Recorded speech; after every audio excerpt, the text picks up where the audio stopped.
Hello, people of God. We thank God for yet another beautiful day in His presence. Yes, God is faithful and He will surely do it.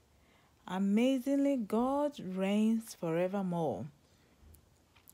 And He says in John chapters 1, in the beginning was the Word, and the Word was with God, and the Word was God. And everything is from Him.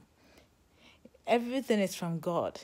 So if He say, and you begin to have faith in God and decree even today, the 11th of April 2019, that God is making all things turn around for your good. Know that He is capable. For all things are from Him. In the beginning, before the beginning began, before you existed, He existed. And He is the one that makes all things. Everything comes from Him.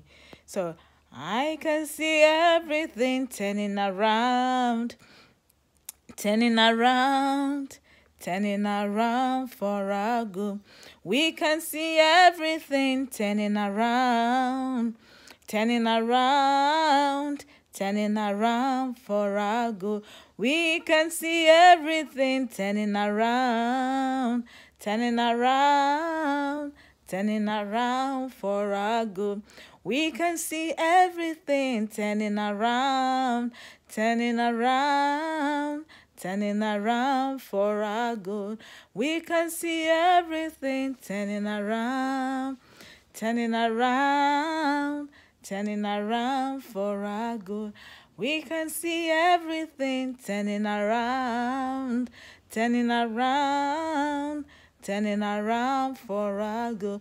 We can see everything turning around, turning around, turning around for our good. We can see everything turning around, turning around, turning around for our good. We can see everything turning around, oh, turning around, turning around for our good.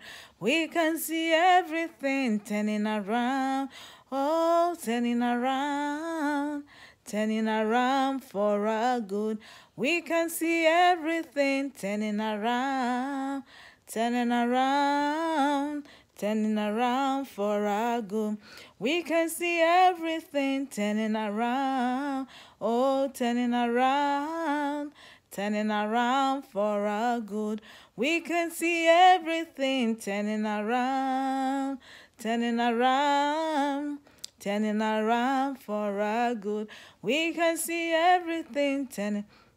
Yes, then I begin to decree and declare that God will see us. And, one thing dawned on me, even as I was reading Genesis chapter 38, in regards to Tamar and Judah.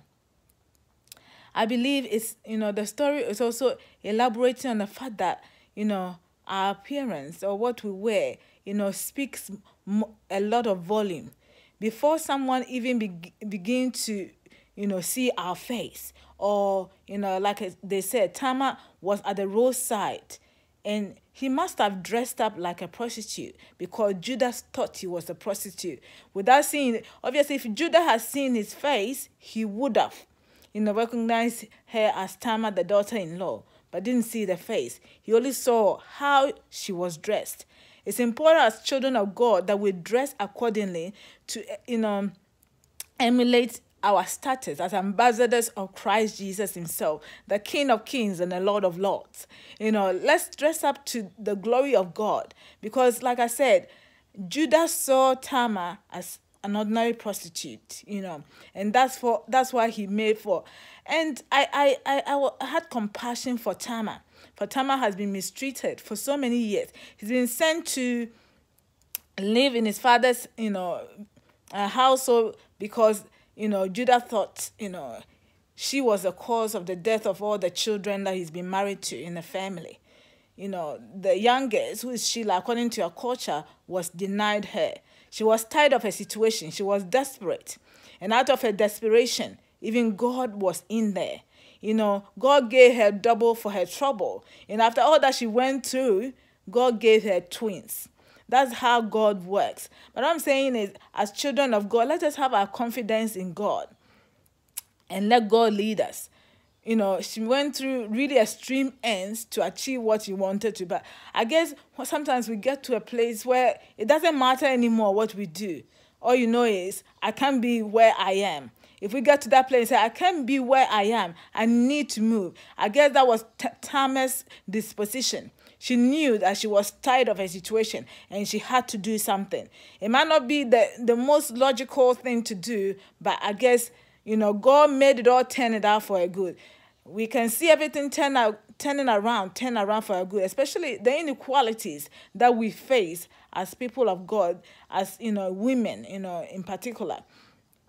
God was vindicating her.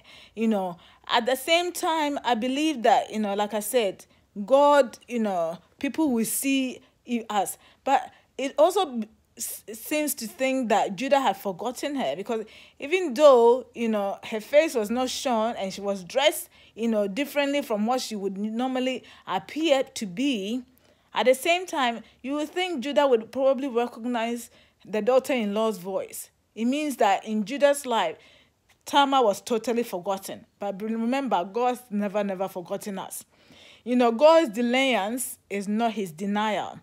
When Tamar made that disposition, said, I've got to move from where I am. I cannot stay here. She made a move. It might not be the most, logical and, most way that, most of us would think of, but she knew that she couldn't. And God showed compassion by coming to her rescue. And so, as I said, men would forget you, but God will never forget you. He will still, if you put your confidence and trust in him, he will still get you to that expected end. Remember, he says, I know. It's not like, when God says he knows, because he knew us even before we were by the clot in our mother's womb. And I know the plans that I have for you to bring you to an expected